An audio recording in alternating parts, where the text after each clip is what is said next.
here is our canvas, and today I thought we would do a sketch of a sandhill crane. It's winter time here, and it's making me think about some of the bird migrations as we start to get different waterfowl and migratory birds coming through our area. And we'll often have sandhill cranes nesting around here, so yeah, they've just been on my mind a bit. Let's see, what do we want the composition to look like?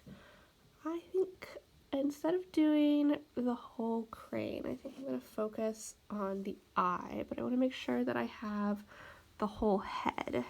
So let's see, I have kind of a lot of paint on here. All right, let's start with the beak. How about right here? That should be good. Kind of, this is just establishing where everything's gonna go. Gonna come out like this. Nice strong beak here. And they have that red patch on the head. And this part's always a little hard with birds. It comes in, like, they don't really have a jaw like a mammal, so you have to think about where the beak's coming in, and then they have this very long, slender neck. Let's see. Go down here. How about, I want to have him looking at us kind of from behind his back feathers. So when I was growing up, there's a wildlife refuge that my dad and I would go to from time to time, and once we were there when the cranes were nesting, and so we were just walking around, enjoying being outside, enjoying the various waterfowl, and then suddenly this giant bird erupted from the tall grasses next to the trail side, because apparently we've gotten a little bit too close to the nest. And my dad, of course, very heroically jumped in front of me. The beak's in the wrong place. I always start out in the wrong place somehow. Very heroically jumped in front of me, and the crane jumped out and it pecked his hand.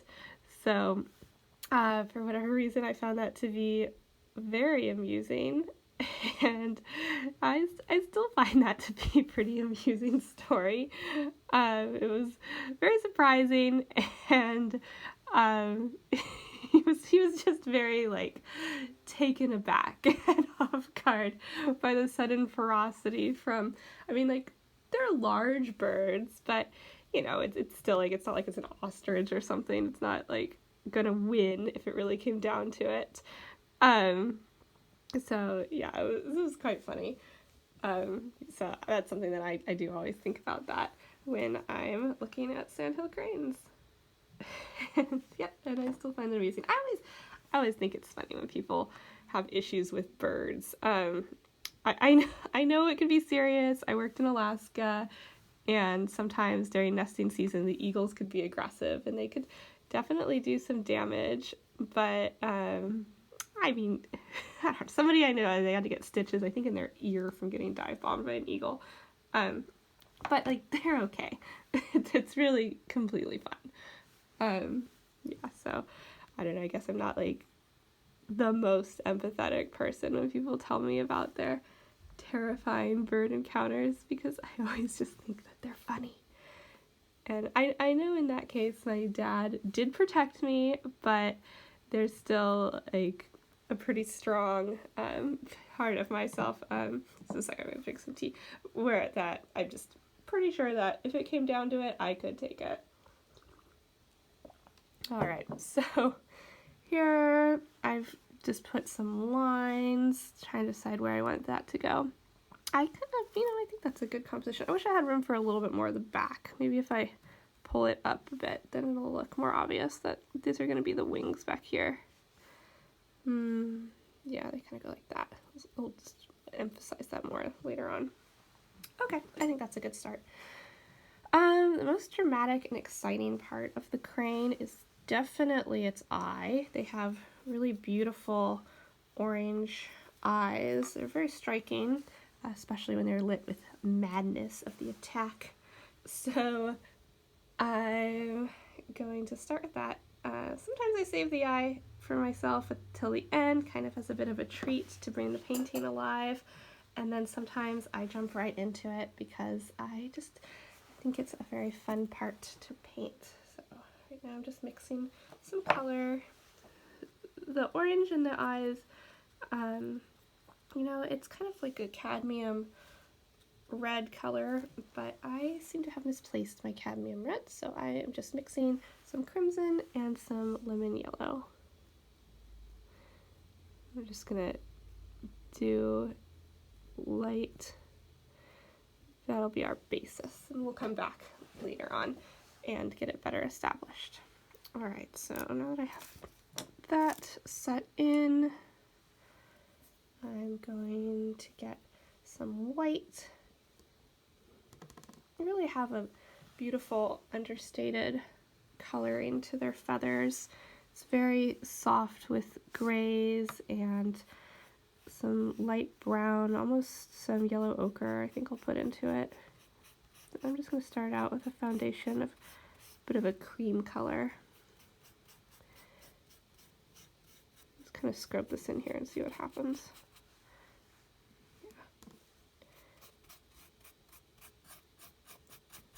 I'm letting it interact with the brown that I used for the sketch.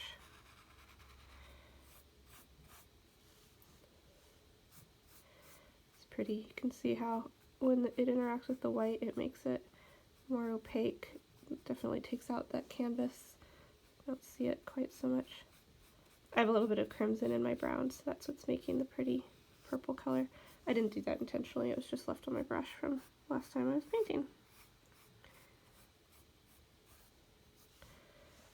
Which, I don't know, it seems like I don't really mind when I have some color left on my brush. Definitely if I'm being more precise, like if I'm planning something where I want a particular emotional intensity or a stronger narrative, just really anything that requires a more specific composition, then I will sometimes even mix my colors in advance. But other than that, I just kind of go with my first instinct, and if there's color on my brush, I just use that to incorporate into the painting, and if it doesn't look good, then I just go back over it a couple times until I find a balance that I like. That's one of the things that I really like about oil paint, just that it's so forgiving. I used to paint with watercolor a lot, and you know, like that was a really nice way to capture light and a delicate feel, but it was so much harder. For whatever reason, when I started painting, I thought that watercolor was supposed to be easier than oil paints, but that has not been what I have found. All right, let's pull some crimson up for that spot in the head.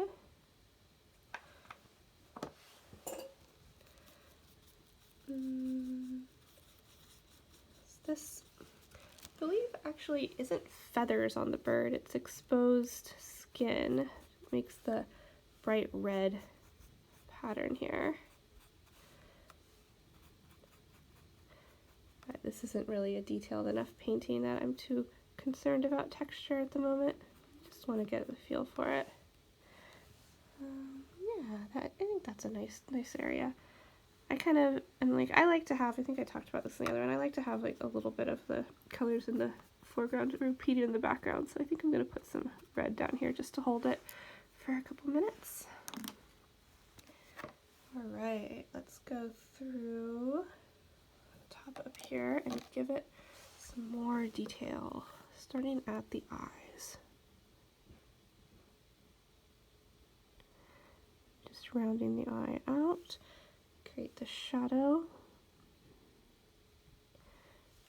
and currently I have the eye a little bit big. It can be useful to paint it a little bit too big at first, especially when I haven't quite decided where I'm putting it, so that it ends up sitting nicely. Okay. And that's where the pupil's gonna be. Alright, that'll definitely need a little more detail once I let some of the oil come off of my brush. So walnut oil, so I'm using oil paints thinned out with walnut oil. It's kind of my go-to for sketching. And I don't know, I call this sketching, I guess, just because I don't really have much of a plan, and it's kind of a study of just a simple idea. Like, I'm not making, like I said before, I'm not making a big composition. There's no like grand effect that I'm going for with this. It's just a little study of a sandhill crane.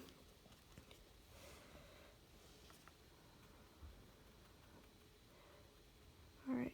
Oh, and I've just remembered that this is not feathers, so I don't really want to give it a feathery effect. Maybe I'll change that then. Put some more yellow in it, and here's my crimson.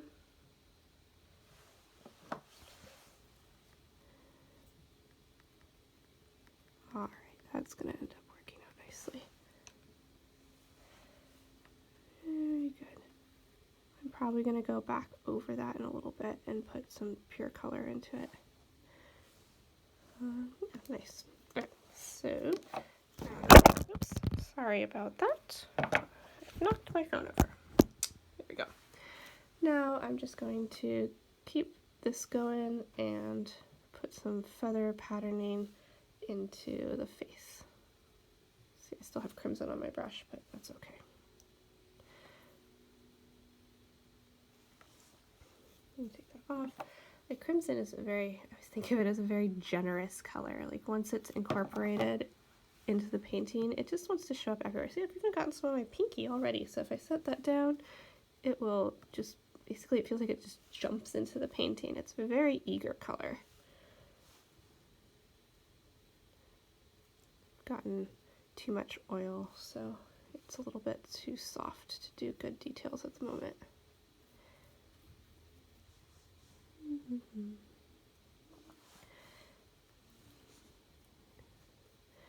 Alright, I think I want to take a second and make better color for the shadows. It can be nice to have a warmer color in the highlights and a cooler color in the shadows, or vice versa, to make more depth in the painting. In this case, the bird has some gray tones in his body feathers, so I'm going to go ahead and make that up and start putting it in a little bit. Oh yeah, that looks nice. This is my beautiful scrumbly brush where I just use it to kind of blend, I guess. Maybe it's a blending brush. I don't know.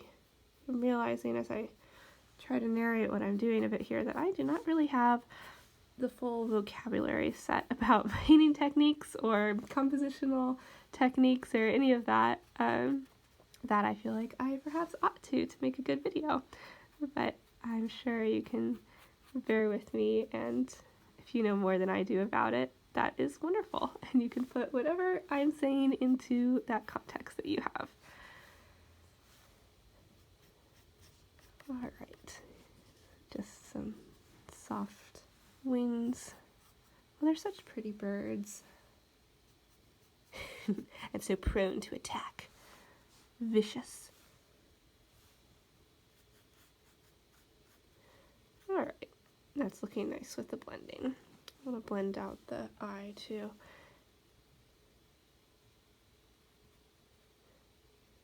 So you don't want to have too much of a line bordering the eye or it will look artificial. Just want to have, see how I've like softened under that line there. That made it, in my opinion, that made it look better by just having it more incorporated into the rest of the face. Alright, I think for the beak, I think I'm actually going to start out with the background and pull that up and around the beak. And as you can see, I just put the paint directly onto the canvas. I'm using the same brown as I was using for the bird, and then I'll use some white, pick up, ooh, I have this nice little bit of yellow ochre on my white, so I'll just pick up some walnut oil, and then I'll just get started with whatever colors present themselves as I go. And I want there to be areas, I think it might look pretty if it was darker up here, so there's a bit more contrast. Let's do that, try it out.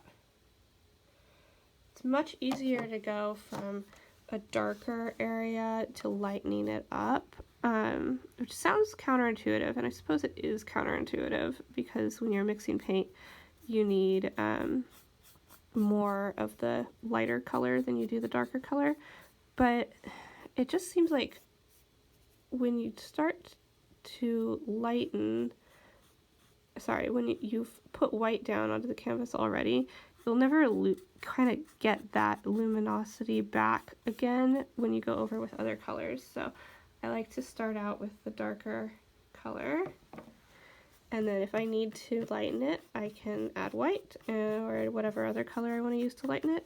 And if I don't want to have to use so much white to get it to say like tonally, if I wanted this to be light cream color, I can always just wipe it off with my rag.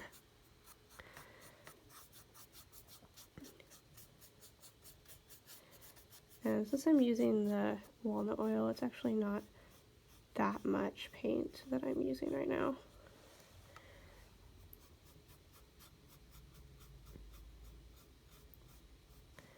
Alright, let's tighten up this line here.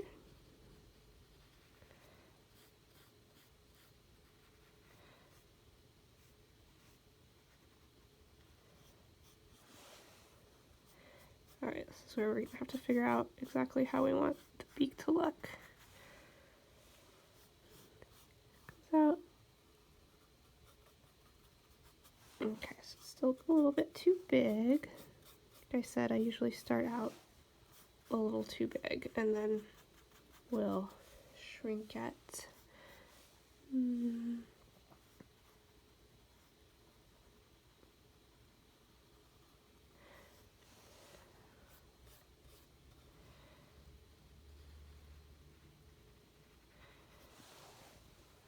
All right.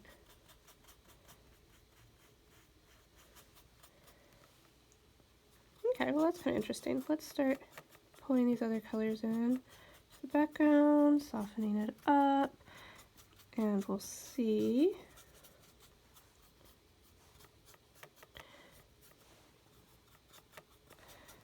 As we get going, let's put something more interesting in there to make it. Let's put some yellow ochre in.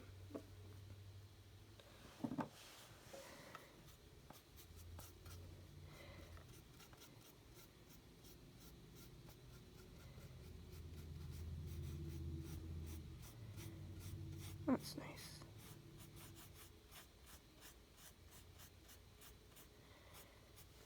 For the background, I'm making a lot of really vertical brush strokes because it's likely standing in a field. Therefore, all of the foliage will be grasses, and I guess you could have some brush that's not necessarily oriented vertically, but for the most part, everything will be going kind of in that direction, so just keeping that in mind while I establish my brush strokes.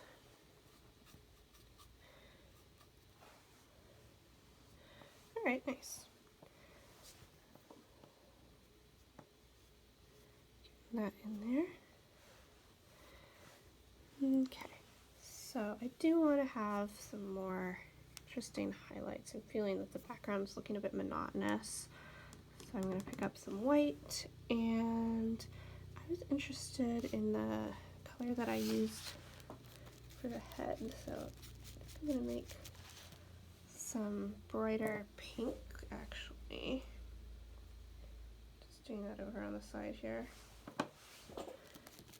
And I'm going to put in some yellow.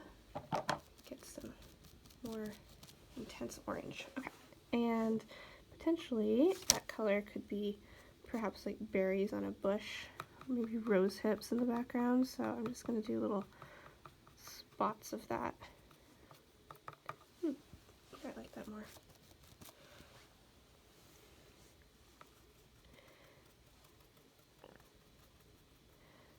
Alright, and then I'm going to take my white, and assuming that those are in fact berries, there could be a little bit of highlight around them, so I'll put some highlights in, just really faint, make it a little bit more multi-dimensional back here. Alright, and now of course I've blocked myself into a situation where I really do feel like the background's too dark, so that's what we get for trying that out. So let's do some stronger white.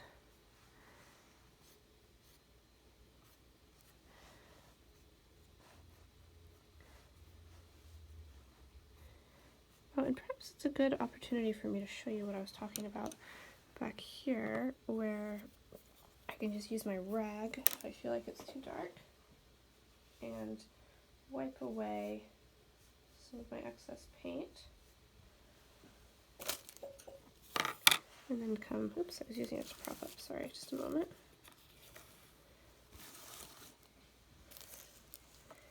And come back over it with that white.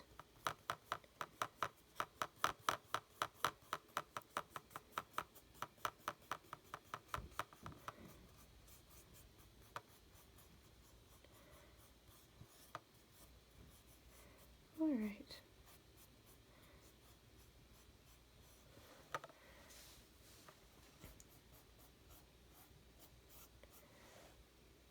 Now, of course, I kind of have like a shadow around it.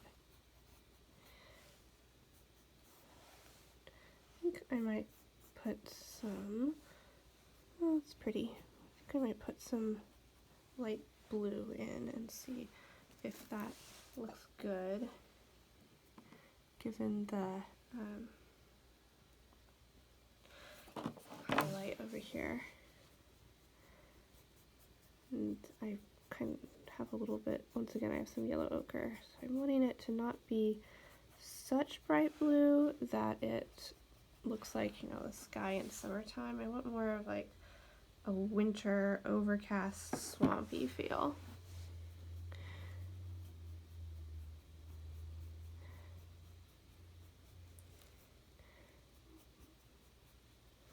Yeah, I'm liking that.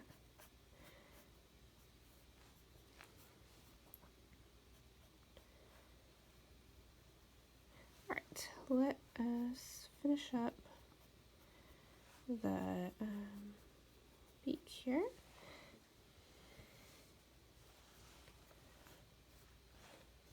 I like having the brush strokes be visible.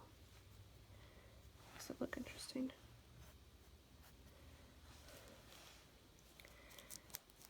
Alright, so I'm seeing that my video is getting a little long, so hopefully it is still interesting. And what I'm going to do now is improve my detail on the bird and then incorporate the bird with the background a bit more. So the area that I'm the most interested in improving is the eye. And so I'm going to take that away for a second. And definitely seems like I got a little bit too much walnut oil on there. So I'm going to use my rag to lift that color up. Alright. Here's my zombie bird. Ah, this is definitely an attack bird now. I don't know why. I just think it's so funny thinking about people. People all have their, like, not all, but many people seem to have harrowing bird stories. And, you know, they're just not that harrowing. I think maybe when you're a kid and they're the same size as you are, that can be scary for sure. But once you're an adult, like, you really are going to win in the altercation with the bird.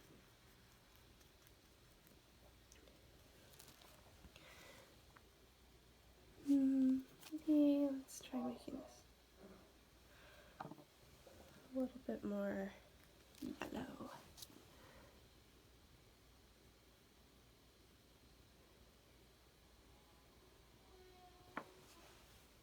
It's starting to look a bit better.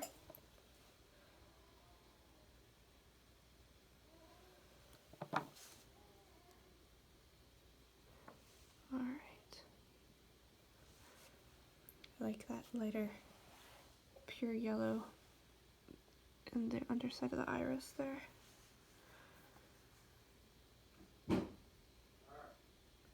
Highlight. If you hear thumping in the background, that is my baby throwing her bottle onto the floor when my husband is trying to put her down for a nap. So sometimes that's just how things go.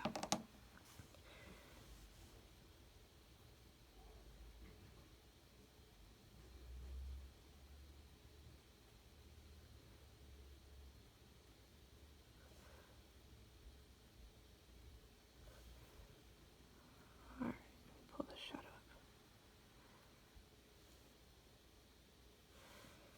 Okay, and this part of the beak is in fact hollow, so I'm going to put the background in there. And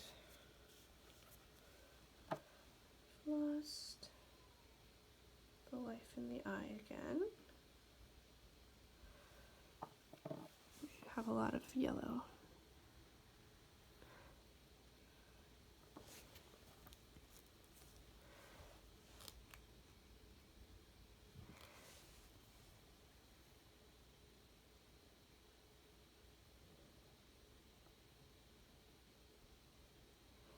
So I've overloaded my brush with paint, and I'm just using the fact that it will hold kind of a clump to draw some paint out into a circle.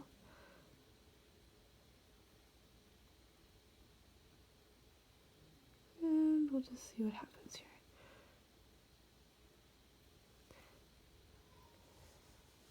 Okay, it's getting a little better. And I'm going to use my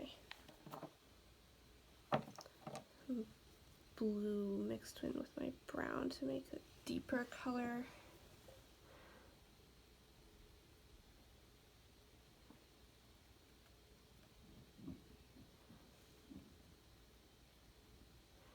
Get some feather detail.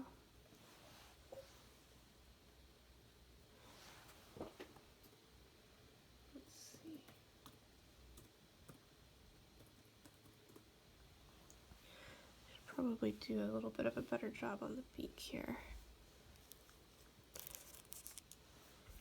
So I'm going to make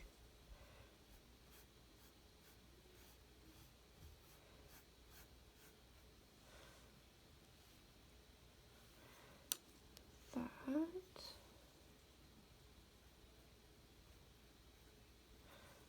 Alright, let's see this part here lighter.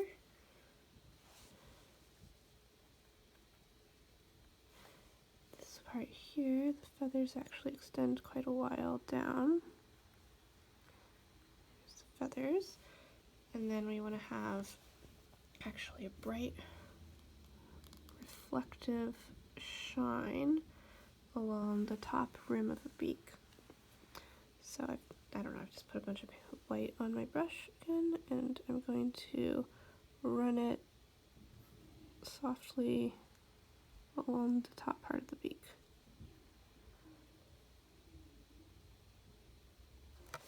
Not really working. Let's try again. That's better.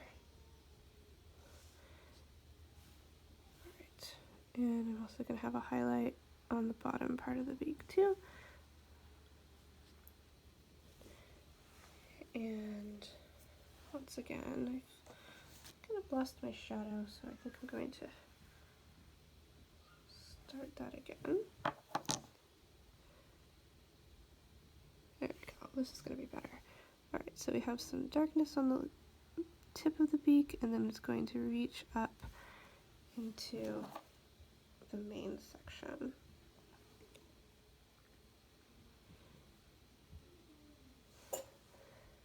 Alright, looks pretty good. And let's see, for the sake of the video, I don't think I'm going to show myself painting any more feather details, but I'll try to put a picture up that shows how it looks at the end. So the last thing I'm going to do for the video is just incorporate the bird into the background a little bit more by softening those edges here. Like, I don't really need this line to be separated. Oops, you can't see what I'm doing. Just pulling this out so that it's not such a hard line. Just makes it a little more abstract, and I feel like it also captures the way that the cranes are more integrated into the grasses and potentially could explode out and peck somebody's finger at any moment. Alright, so that's where I'm going to leave the video for now. Here, let me lift this up so you can see it better. This is what we have going on, and I'm going to wait for it to dry a bit and then add a little bit more detail, and I'll put a picture, I think I can put a picture of the final product at the start of this video. So yeah, I hope that was enjoyable. Have a wonderful day. Bye.